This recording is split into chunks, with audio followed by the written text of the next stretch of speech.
நான் உங்க நாகராஜ்.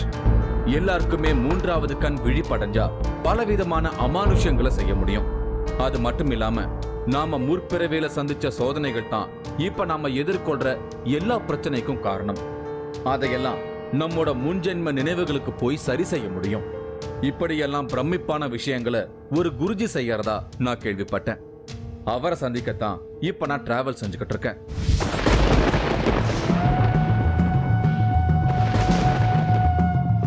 முற்பிறவி நினைவுகளை மீட்டெடுத்து பிரச்சனைகளுக்கு தீர்வு காணும் ராமச்சந்திர குருஜி.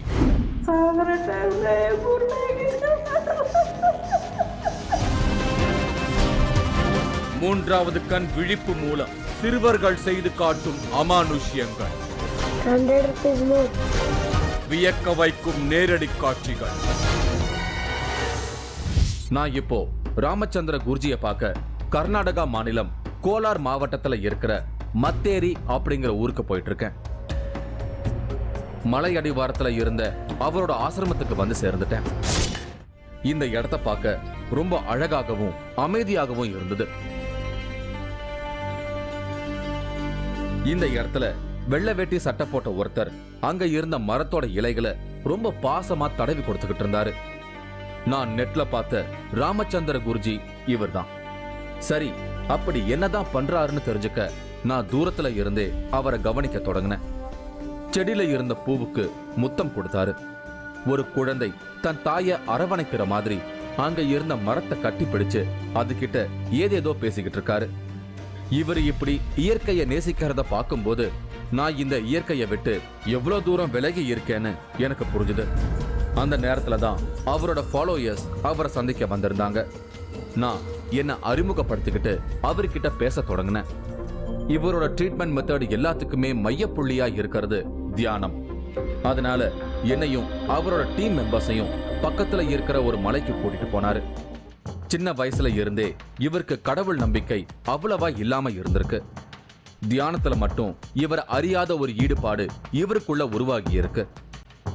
அதனால இவர் தன்னோட வாழ்க்கையில அதிகமான நாட்களை இந்த மலையில இருக்கிற குகையில தான் தியானம் செஞ்சிருக்காரு. மலை மேல ரொம்ப அமைதியான சூழல்ல அந்த இடத்துக்கு போனதுமே எனக்கு ஒரு நல்ல ஃபீல் கிடைச்சது. மலை மேல இருந்த அந்த குகைக்கு என்னை கூட்டிட்டு போனாரு. இந்த குகையில தான் இவர் பல வருஷமா தியானம் செஞ்சிருக்காரு. I used to come here. நான் இந்த ஊர்ல இருக்கும் போதெல்லாம் இங்க அடிக்கடி வருவேன். நான் சின்ன பிள்ளையா இருக்கும்போது இங்க அடிக்கடி வந்து தியானம் செஞ்சிருக்கேன். இங்க தியானம் செய்யும் போதெல்லாம் எனக்கு நிறைய வைப்ரேஷன் கிடைச்சிருக்கு. என் மனசு ஒரு ஆள் நிலைக்கு போய் ஒரு அமைதியான நிலையை அடைஞ்சிருக்கேன். ஸோ மற்ற இடத்த விட இந்த மாதிரியான குகைகள்ல தியானம் செய்யும் போது அது நமக்கு ஒரு நல்ல வைப்ரேஷனை கொடுக்கும். எந்த விதமான தொந்தரவும் இங்க இருக்காது. நம்மால பிரபஞ்ச சக்தியை முழுசா பெறக்கூடிய இடமா இந்த இடத்த உணர்றேன். So one can receive highest cosmic energy in the cave and there won't be disturbance. அதனால என்னையும் அந்த இடத்துல தியானம் செய்ய சொன்னாரு.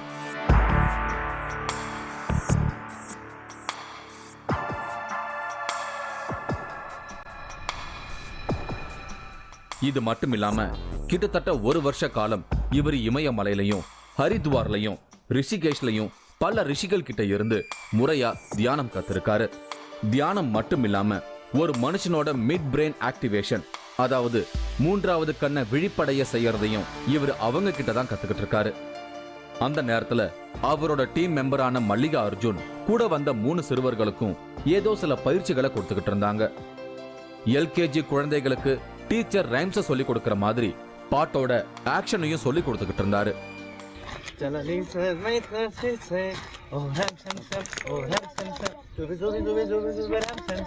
நாங்க அங்கிருந்து கிளம்பணும். ஹிப்னாட்டிசம் மூலமா முன்ஜென்மத்தை கண்டுபிடிக்கிற ப்ராசஸ இவரு ரிக்ரேஷன் குறிப்பிடுறாரு. ரிக்ரேஷன் தெரப்பி மூலமா ஒருத்தரை நிகழ்காலத்துல இருந்து கடந்த காலம் அதையும் தாண்டி முன்ஜென்மத்துக்கும் ஒருத்தரோட மனசை டிராவல் செய்ய வைக்க முடியும். ஜென்மம் ஜென்மமா ஒருத்தரோட வாழ்க்கையில நடக்கிற ஒவ்வொரு விஷயமும் அழியாம அவங்களோட சப்கான்சியஸ் மைண்ட்னு சொல்லக்கூடிய ஒரு இடத்துல பதிவாகி இருக்கும். அதனால ஹிப்னாட்டிசம் மூலமா முதல்ல ஒருத்தரோட மனசை கான்சியஸ் மைண்ட்ல இருந்து சப்கான்சியஸ் மைண்டுக்கு கூட்டிட்டு போவாங்க. நாம அந்த ஸ்டேஜ்ல இருக்கும்போது நம்ம மனசுல பதிவாகி இருக்கிற நினைவுகளை ஈஸியா ரீகலெக்ட் பண்ண முடியும். இந்த மெத்தட் மூலமா மருத்துவத்தால தீர்க்க முடியாத பல பிரச்சனைகளுக்கும் தீர்வு கிடைக்கும். ஏன்னா ஒரு சில பிரச்சனைகளுக்கு நம்மோட பூர்வ ஜென்ம செயல்களே காரணமா அமையறதா இவங்க சொல்றாங்க. So most of the sufferings are related to past lives. நம்மோட பல பிரச்சனைகளுக்கு நம்ம பூர்வ ஜென்மத்துல நம்ம செஞ்ச செயல்கள் தான் காரணமா இருக்கு. ஃபார் எக்ஸாம்பிள், தூக்கமின்மை, மன அழுத்தம், சர்ம வியாதி, கண் பிரச்சனை, சொரியாசிஸ், அவ்வளோ ஏன் திருமண பிரச்சனை, டைவர்ஸ், இதுக்கெல்லாம் கூட பூர்வ ஜென்ம செயல்கள் தான் காரணமா இருக்கு.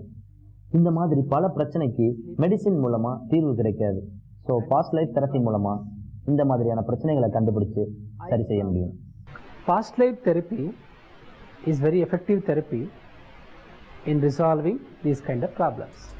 அதை எனக்கு தெளிவுபடுத்த அங்க கவுன்சிலிங்காக வந்திருந்த ஒரு அம்மாவை எனக்காக டெமான்ஸ்ட்ரேட் செய்ய தொடங்கினாரு. இவங்க பேரு உமா. சின்ன வயசுல இருந்தே இவங்களுக்கு ஒரு பிரச்சனை இருந்துகிட்டு இருக்கு. கூட பிறந்த சகோதரர்கள், கணவன், பிள்ளைகள்னு எல்லா சொந்தங்கள் இருந்தாலும் ஒருவித தனிமை இவங்கள ரொம்ப நாளா துரத்திக்கிட்டு இருக்கு.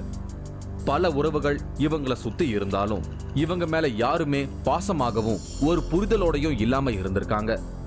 மன ரீதியான இந்த பிரச்சனையை கண்டுபிடிக்கத்தான் இப்போ இங்க இவங்க வந்திருக்காங்க. ரிக்ரேஷன் தெரப்பியை ஸ்டார்ட் பண்ணாரு ராமச்சந்திர குருஜி. ராமச்சந்திர குருஜி அவங்களுக்கு சில இன்ஸ்ட்ரக்ஷன்ஸை கொடுத்தாரு. அவங்க கண்களை மூட அவரு ஹிப்னாட்டிசம் செய்ய தொடங்கினாரு. அவங்களோட கான்சென்ட்ரேஷன் எல்லாத்தையும் ஒரே இடத்துல ஃபோக்கஸ் பண்ற மாதிரியான சில இன்ஸ்ட்ரக்ஷன்ஸை கொடுத்துக்கிட்டே இருந்தாரு. இப்ப அவங்களோட கவனம் முழுக்க அவரோட கட்டுப்பாட்டுக்குள்ள வந்தது. கொஞ்ச நேரத்திலேயே அவங்க தன்னோட சப்கான்ஷியஸ் மைண்டுக்கு போனாங்க. அவங்களோட பிரச்சனைக்கான காரணத்தை அவங்களோட நினைவுகள்லேயே தேட சொன்னாரு. அவங்க வாழ்க்கையில ஏற்பட்ட கசப்பான அனுபவங்களை எல்லாம் ரீகலெக்ட் பண்ண சொன்னாரு. You are able to see everything with your third eye, with your inner eye, with your subconscious mind.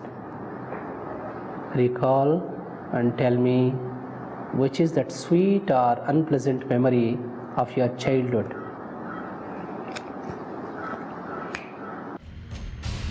ஆள் மனசுல இருந்து அவங்க இப்போ பேச ஆரம்பிச்சாங்க. தனக்கு இப்போ 6 வயசு ஆகுதுன்னு தன்னோட அம்மா தன்னை திட்டுறதும் அடிக்கிறதுமா இருக்காங்கன்னு சொன்னாங்க. அம்மாவோட கண்டிப்பால தான் மனதளவுல ரொம்ப பாதிக்கப்பட்டிருக்கிறதா சொன்னாங்க. எப்போதும் என்னை திட்டிகிட்டே இருப்பாங்க. அம்மாண்ணா? ஆமாம். அம்மாவுக்கு நிறைய ஸ்ட்ரெஸ் இருந்துச்சு. அது கடைசியாக நான் பிறந்ததுனால அந்த ஸ்ட்ரெஸ் எல்லாம் என்ன காட்டுறாங்க. அண்ணா மருங்கெல்லாம் அவங்க வீட்டில் இருக்க மாட்டாங்க, விளையாட போயிடுவாங்க. நான் ஒருத்தி தான் இருக்கேன் வீட்டில். ஸோ அந்த ஸ்ட்ரெஸ் எல்லாம் எனக்கு வந்துருச்சு. சின்ன வயசுல தன்னோட தாய்கிட்ட இருந்து கிடைக்காத அன்பு இவங்களை ரொம்பவே காயப்படுத்தி இருக்கு. சிறு வயசுலேயே பாசத்துக்காக ஏங்கின ஏக்கம் தான் இவங்களை ரொம்ப பாதிச்சிருக்குன்னு எனக்கு புரிஞ்சுது. ஆனாலும் இந்த பிறப்புல இவங்களுக்கு இருக்கிற தனிமைக்கு காரணம் கிடைக்காததுனால அவங்களை இன்னும் கொஞ்சம் முன்காலத்துக்கு போக இன்ஸ்ட்ரக்ஷன்ஸ் கொடுத்தாரு குருஜி. கொஞ்ச நேரம் அமைதியா இருந்தவங்க மறுபடியும் பேச தொடங்கினாங்க. தான் இப்போ வேளாங்கண்ணி சர்ச்சில் இருக்கிறதாகவும் தன் கூட யாருமே இல்லாம ரொம்ப தனிமையா இருக்கிறதாகவும் சொன்னாங்க. அம்மா அப்பா யாருமே இல்லாம அங்கேயே சுத்திக்கிட்டு இருக்கிறதா சொன்னாங்க. யாரோட ஆதரவுமே இல்லாம சர்ச்சில் தான் வளர்ந்ததாகவும் அங்க கிடைக்கிற சாப்பாடை சாப்பிட்டு ரொம்ப கஷ்டப்பட்டுக்கிட்டு இருக்கிறதாகவும் சொன்னாங்க. தன்னோட கஷ்டத்தை கூட யார்கிட்டையும் பகிர்ந்துக்காம தனிமையாகவே இருந்திருக்காங்க. தனிமையோட துணையில வளர்ந்ததால யாரோட அன்பையும் இவங்க எதிர்பார்க்கலன்னு சொன்னாங்க. ஏதாவது சொன்னா ஏதாவது நினைச்சுக்கோங்கன்ட்டு சொல்லாதே காலத்தில் தள்ளிட்டு என்னை பார்த்தா எல்லாரும் ஒரு மாதிரியாக தான் பார்ப்பாங்க. ஆனால் நான் கேர் பண்ணல அதை பற்றி. கடைசியா தன்னோட பேரு கிறிஸ்டினான்னு கண்டுபிடிச்சு சொன்னாங்க.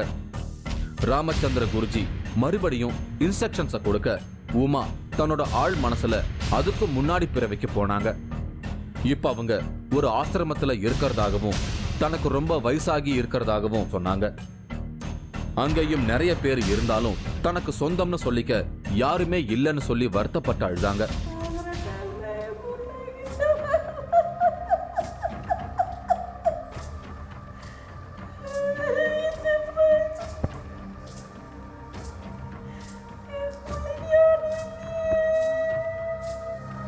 அதனால குருஜி அவங்கள மறுபடியும் கான்சியஸ் மைண்டுக்கு கொண்டு வந்து அவங்கள நார்மல் ஆக்குனாரு.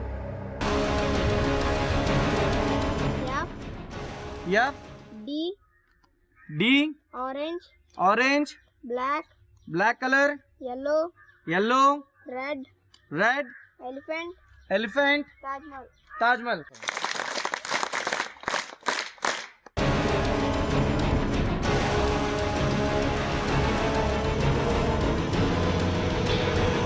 மூன்றாவது கண் இடைவேளைக்கு பின் தொடரும்.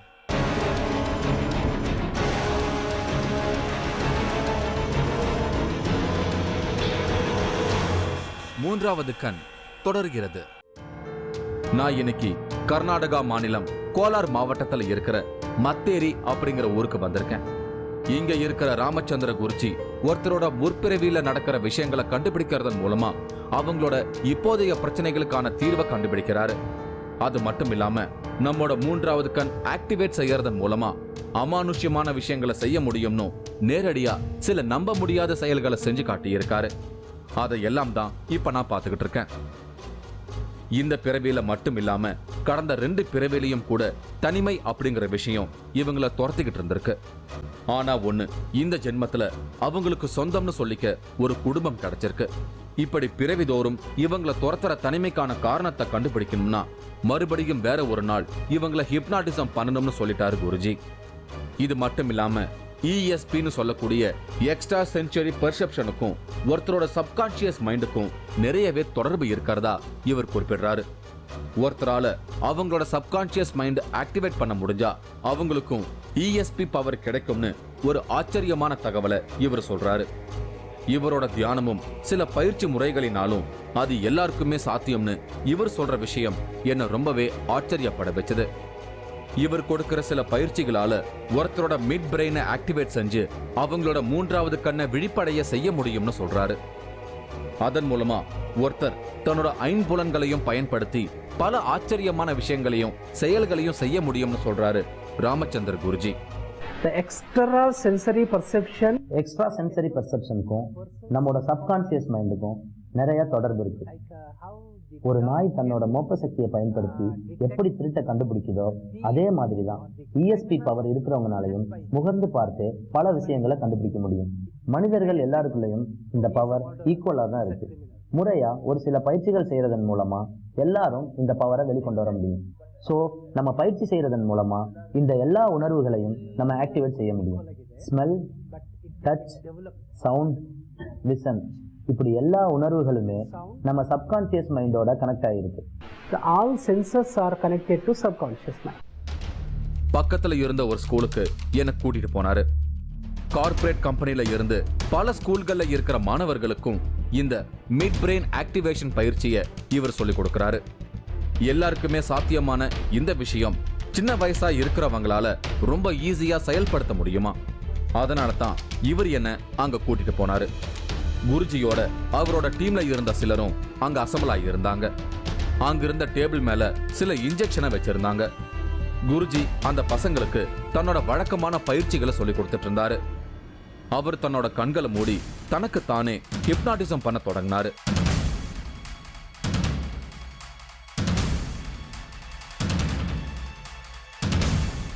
அடுத்து அந்த இன்ஜெக்ஷனை எடுத்து அவரோட கையில குத்தினாரு.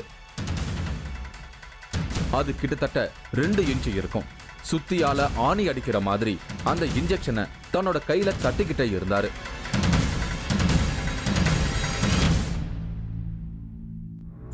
எந்த விதமான வலியுமே இல்லாம ரொம்ப நார்மலா அவர் உட்கார்ந்துகிட்டு இருந்தாரு. அந்த இன்ஜெக்ஷன் முழுசும் இப்போ அவரோட கைக்குள்ள இறங்கி இருந்தது. மறுபடியும் அந்த இன்ஜெக்ஷனை அவர் மெதுவா வெளியே எடுத்தாரு. அப்பா, அவ்வளவு பெரிய ஊசிய ரொம்ப சாதாரணமா அவர் குத்தி எடுத்ததை பார்க்கவே எனக்கு ரொம்ப ஆச்சரியமா இருந்தது. மிட் பிரெயின் ஆக்டிவேட் செய்யறதன் மூலமா இந்த மாதிரியான பல அசாதாரணமான விஷயங்களையும் ரொம்ப சாதாரணமா செய்ய முடியும்னு அவர் அந்த மாணவர்களுக்கு விளக்கினாரு. இந்த ஆக்டிவேஷன் மூலமா ஒருத்தரோட கண்கள் மூடப்பட்டாலும் அவங்களோட ஐம்புலன்களும் ஆக்டிவா இருக்குமா? தொடுதல், முகர்தல், கேட்டல், இப்படி அவங்களோட எல்லா உணர்வுகளுமே விழிப்போட இருக்கும்னு இவர் குறிப்பிடுறாரு.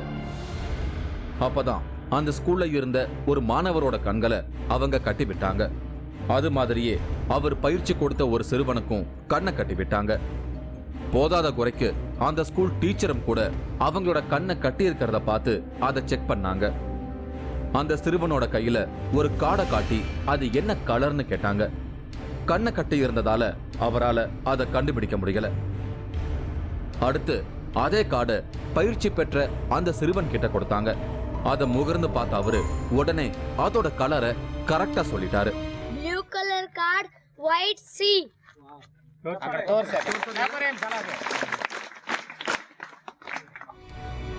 அது மாதிரியே அந்த ஸ்கூல் டீச்சர் அவங்க கையில இருந்த மத்த கார்டையும் கண்ணை மூடி இருந்த அவங்க 2 பேர்கிட்டையும் கொடுத்தாங்க. பயிற்சி இல்லாத அந்த மாணவரால ஒரு கார்டை கூட கரெக்டா கண்டுபிடிக்க முடியல. ஆனா பயிற்சி பெற்ற அந்த சிறுவன் அவங்க கொடுத்த எல்லாத்தையுமே கரெக்டா சொல்லிட்டாரு. Aeroplane. F F D D orange orange black color yellow yellow red red elephant Taj Mahal. Claps. இப்போ அந்த ஸ்கூல் பிடி மாஸ்டர் அவரோட பர்ஸ்ல இருந்த ஒரு துண்டு சீட்டை அந்த மாணவன் கிட்ட கொடுத்தாரு. முகர்ந்து பார்த்து கலரை கண்டுபிடிக்கிறது மட்டும் இல்லாம அந்த சீட்ல என்ன எழுதி இருக்குன்னு ரொம்ப துல்லியமா கண்டுபிடிக்கிற அந்த சிறுவனை பார்க்கவே எனக்கு ரொம்ப ஆச்சரியமா இருந்தது. MR ASS Okay.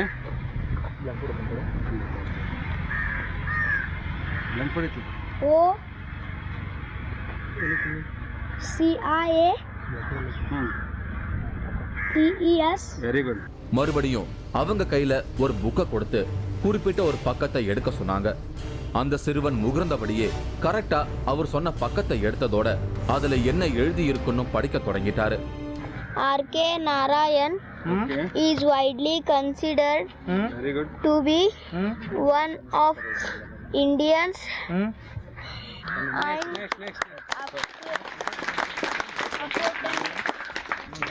அது மட்டும் இல்லாம எதிரில இருக்கிற ஒருத்தங்க செய்யற செய்கை கூட கண்ணை மூடினபடியே அந்த சிறுவனால செய்ய முடியுது. இப்போ மிட் பிரெயின் ஆக்டிவேஷன் சொல்லி 3 சில்ட்ரன்ஸ் இங்கே இருக்காங்க. அவங்க நம்ம என்ன தான் கண்ணை மூடிட்டு அவங்கள்ட்ட எந்த ஒரு ருப்பீஸாக இருந்தாலும் சரி, கார்டாக இருந்தாலும் சரி, எதை நம்ம காமிச்சாலும் அதில் இருக்கிறத கரெக்டாக சொல்கிறாங்க. நம்ம கண்ணை திறந்துட்டு பார்த்துட்டு சொல்கிறதே நம்ம பெரிய விஷயம். இதில் கண்ணை மூடிட்டு ஒரு விஷயம் சொல்கிறாங்க. ஸோ அதை டெஸ்ட் பண்ணுற விதமாக இப்போ என் கையில் ஒரு 500 நோட் இருக்குது. இந்த நோட்டில் இருக்க சீரீஸ் நம்பர் என்ன அப்படின்றத இந்த பசங்கள்ட்ட நான் போய் கேட்க போகிறேன். அவங்க கரெக்டாக சொல்கிறாங்களா அப்படின்றத நம்ம பார்க்கலாம்.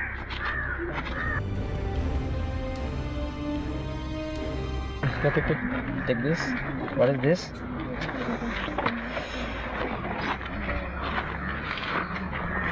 ₹500 note. Okay.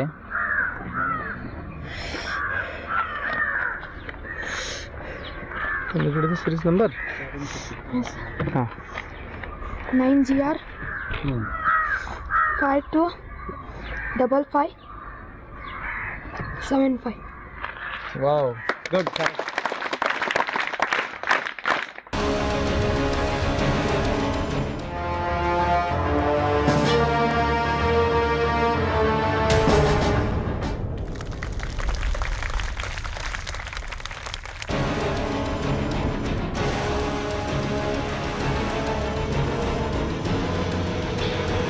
மூன்றாவது கண் இடைவேளைக்கு பின் தொடரும்.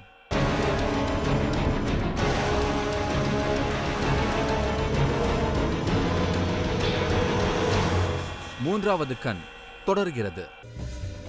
இன்னைக்கு நான் கர்நாடகா மாநிலம் கோலார் மாவட்டத்துல இருக்கிற மத்தேரி கிராமத்துல இருக்கிற ராமச்சந்திர குருஜியோட ஆசிரமத்துக்கு வந்திருக்கேன். இவர் நம்மோட முற்பிறவியில நடந்த விஷயங்களை எல்லாம் கண்டுபிடிக்கிறாரு. நம்மோட மூன்றாவது கண் ஆக்டிவேட் செய்யறதன் மூலமா சாமானியர்களும் கூட அமானுஷ்யங்களை செய்ய முடியும்னு நிரூபிச்சிருக்காரு. அதையெல்லாம் பார்க்கத்தான் நான் இங்க வந்திருக்கேன்.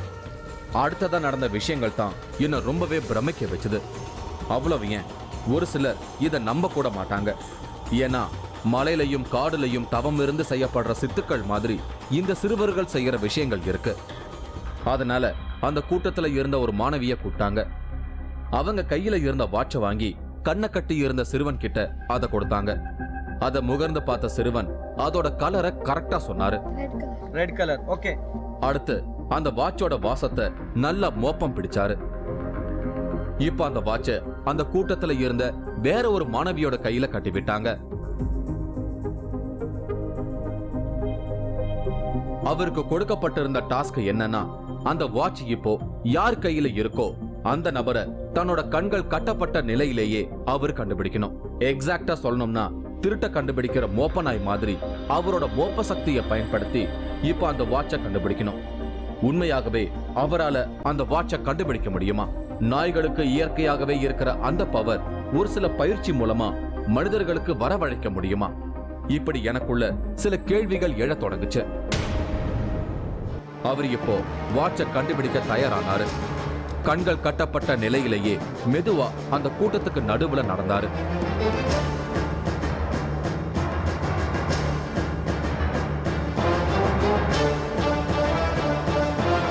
கொஞ்ச தூரம் வந்ததும் ஒரு இடத்துல நின்னு லைட்டா தடுமாறினாரு. மறுபடியும் தன்னோட மோப்ப சக்தியை பயன்படுத்தி நடக்க ஆரம்பிச்சாரு. கரெக்டா அந்த வாட்ச் கட்டி இருந்த பெண்ணை கண்டுபிடிச்சாரு. அப்பா, இப்ப நினைச்சாலும் என்னால அதை நம்பவே முடியல. நான் மட்டுமில்ல, அங்க இருந்த எல்லாருமே அந்த நிகழ்வை பார்த்து ரொம்பவே பிரமிச்சு தான் போனாங்க. இப்ப கடைசியா அந்த சிறுவன் தன்னோட கண்ணை கட்டுனபடி சைக்கிள் ஓட்ட தொடங்கினாரு. சாதாரணமா நம்மளால 180 டிகிரில தான் பார்க்க முடியும். ஆனா மிட் பிரெயின் ஆக்டிவேஷன் செய்யப்பட்டவங்களால சப்கான்சியஸ் மைண்டுக்கு இருக்கிற மாதிரியே 360 டிகிரில நடக்கக்கூடிய விஷயங்களையும் பார்க்க முடியும்னு சொல்றாரு Ramachandra Guruji. Past life regression, mid brain activation, இப்படி பல விஷயங்களை ஷேர் பண்ணின குருஜி இன்னொரு விஷயத்தையும் சொல்லி என்ன வியக்க வச்சாரு. ரிக்ரேஷன் மாதிரி ப்ரோக்ரேஷன், அதாவது இவரோட மெத்தடை பயன்படுத்தி ஃபியூச்சர்ல நடக்க போற விஷயங்களையும் கண்டுபிடிக்க முடியும்னு சொன்னாரு. அதுக்கான பயிற்சிகளை கூட இவரு தன்னோட டீம் மெம்பர்ஸ்க்கு சொல்லி கொடுத்துக்கிட்டு இருக்கிறதாகவும் சொன்னாரு. அதை கேட்டதும் உடனே அதை கத்துக்கணுங்கிற ஆசை எனக்குள்ள வந்தது. ஆனா அடுத்த அசைன்மெண்ட் எனக்கு ரெடியா இருந்ததுனால அவங்க எல்லாருக்கும் நன்றி சொல்லிட்டு நான் அங்கிருந்து புறப்பட்டேன். மறுபடியும் வேற ஒரு எபிசோட்ல நான் உங்களை சந்திக்கிறேன். அதுவரை உங்களிடமிருந்து விடை பெறுவது உங்கள் நாகராஜ். இந்த நிகழ்ச்சி வரும் வாரம் திங்கள் அன்று மாலை 4:30 மணிக்கு மறு ஒளிபரப்பாகும். இதுவரை ஒளிபரப்பாகி வரும் 3வது கண் நிகழ்ச்சிக்கு பெரும் வரவேற்பு கொடுத்துட்டு இருக்கீங்க. உங்களோட வேண்டுகோள் படி ஆரம்பத்துல இருந்து ஒளிபரப்பான 3வது கண் நிகழ்ச்சியோட 4 பாகங்களை ஒன்னா சேர்த்து தொகுத்து வழங்கிட்டு இருக்கோம். ஞாயிறு பிற்பகல் 2 மணிக்கு 3வது கண் நிகழ்ச்சியின் இந்த தொடர் ஓட்டத்தை பார்த்து மகிழுங்கள். பிரச்சனைகளை கண்டுபிடிக்க ஒரு புது டெக்னிக். அம்மன் சிலைக்கு முன் தேங்காய் உடைத்து உடைந்த பாகங்களை வைத்து நடக்கப் போவதை சொல்லும் கோயில் பூசாரி. அம்மாளுடைய அருள் பிரகாசமா இருக்கு. நல்ல வளர்ச்சி வர வேண்டிய நிலை இருக்கு. 3வது கண் நாகராஜுக்கு கிடைத்த மிரட்டல் அனுபவம். நீங்களும் இந்த திகில் பயணத்தில் கலந்து கொள்ள ஒரு வாய்ப்பு. 3வது கண் டிவி ஷோ என்ற Facebook பக்கத்தில் எங்களோடு இணைந்திடுங்கள். உங்களது அமானுஷ்ய அனுபவங்களை பதிவு செய்து இந்த நிகழ்ச்சியில் பங்கு பெறும் வாய்ப்பை பெறுங்கள்.